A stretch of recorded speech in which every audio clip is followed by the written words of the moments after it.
খারাপ কাজে দুর্নাম গাইবেন কিন্তু ভালো কাজে সুনাম গাইবেন না, তা তো হতে পারে না।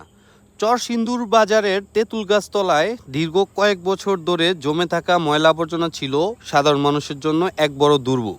একটু বৃষ্টি বা রোদ হলেই চারদিকে ছড়িয়ে পড়তো তীব্র দুর্গন্ধ। বাজারে আসা মানুষজন খুবই অস্বস্তিতে পড়তেন, এমনকি সেই পথ দিয়ে চলাফেরা করাও কঠিন হয়ে যেত।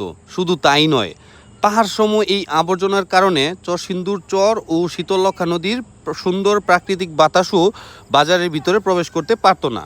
আলহামদুলিল্লাহ, এখন সেই সমস্যার সমাধান হয়েছে। জায়গাটি পরিষ্কার করার মাধ্যমে বাজারের পরিবেশ অনেক সুন্দর ও স্বস্তিদায়ক হয়েছে। এটি সত্যিই প্রশংসনীয় একটি উদ্যোগ। যারা এই কাজটি করেছেন, অর্থাৎ এই মহৎ কাজটি যারা করেছেন এবং সার্বিকভাবে সহযোগিতা করেছেন, তাদের প্রতি আন্তরিক ধন্যবাদ ও কৃতজ্ঞতা।